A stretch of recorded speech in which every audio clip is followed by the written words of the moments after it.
VEDA day 20. So it is, in the words of your humble narrator here, an azure sky of deepest summer. If only it was summer. It's really not quite summer yet, given that it is April 20th, and it's probably about 50 out here right now. It's supposed to get up to about 75 later on, and that'll be nice.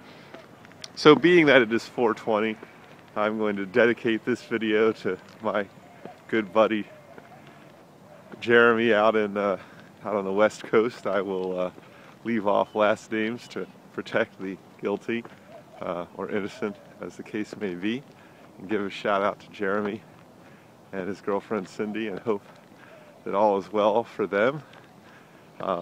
I used to be able to get out to Sacramento a lot more right after the company I worked for got bought and I got given a team out there, but you know, virtual technology has gotten so good that it's hard for me to justify the expense of getting everybody together in Sacramento, even if that means that I normally got to then work in a weekend trip up to Redding, hang out and do rafting or hiking or caving or whatever cool idea Jeremy came up with, because he always manages to get me out and about and doing something that I wouldn't necessarily have thought of doing on my own, but that I ultimately have a really good time at, which I guess is one of the upsides of friendship, right? So it's also 420. You know, this is the day in which the hour matches the smoking hour, for those of you out there who indulge in that substance. I'll say a few words about that. So that car go by.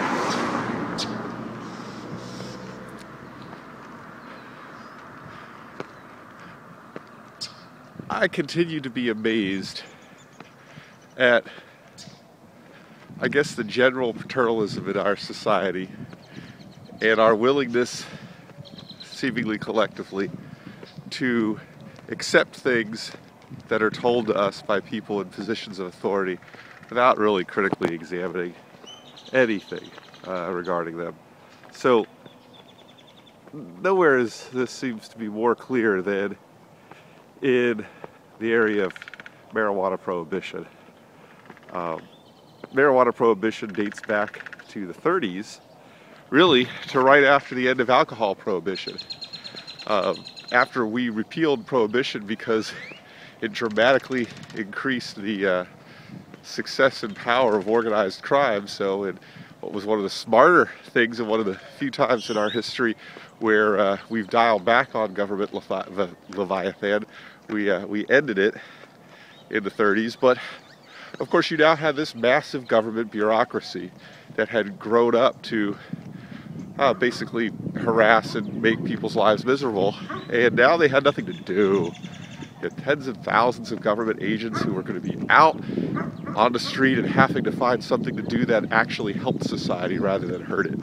So that's never something that happens, generally speaking, in our society. We ever shrink the number of parasites that prey on productive people. So we had to find something for these tens of thousands of government employees to do. Well, prohibition being clearly unpopular, but that's what these people were trained to deal with. Well, we need to find something new to prohibit. And clearly we needed to find some things to prohibit that, generally speaking, weren't engaged or indulged in by white people. So, as alcohol was. So we looked around and we said, you know what?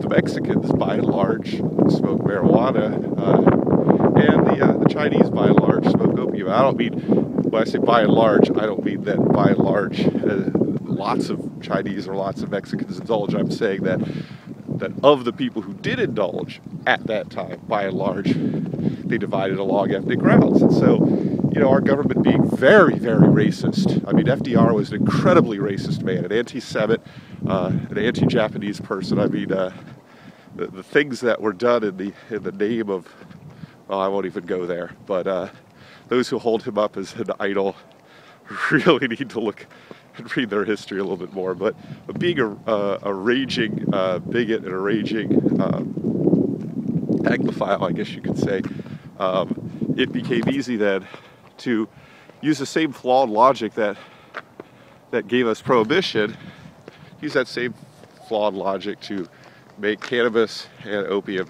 also illegal. And so it was. It was a way to keep all of these federal bureaucrats and employees in jobs, and to keep the power of the federal government intact. Now, you might say, if a constitutional amendment was required to prohibit people from drinking alcohol, then why wouldn't one also be required to prohibit them from smoking the cannabis plant or an opium extract? And guess what? There is no actual answer to that question. There really isn't one. No one's ever provided anything plausible. The answer seems to be, we allowed it to happen because, well, when they came, they only came for the Mexicans and the Chinese and not for the rest of the people. That seems to be basically the answer. And now, even today, despite the fact that alcohol by far is the most dangerous of the drugs, and don't get me wrong, I'm not advocating that we prohibit alcohol or tobacco consumption. I think that, again, people's sovereignty precedes the sovereignty of the state. The fact that you don't like the choices that other people make doesn't give you the power, or doesn't give you the moral right to force them to comport with your choices. You know, I say this to all of the conservatives out there.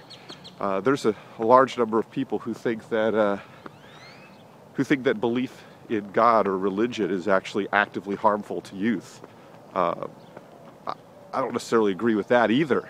And but they can come up with studies, and they can cite rationalizations that are just as thin as the conservatives' rationalization for caging, jailing, and destroying people's lives for ingesting of substances. Yes, there are people who abuse those substances, just like there are people who abuse their children in the name of religion, but that's a vanishingly small percentage of the actual users of the substance or the believers in God, for example. So, you know, here's a message to conservatives: if you want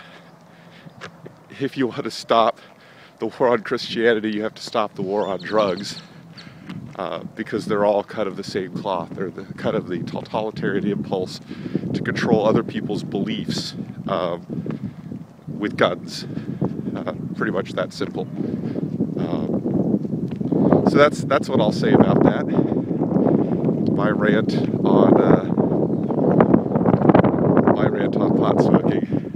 And have a happy 420, and thanks for watching.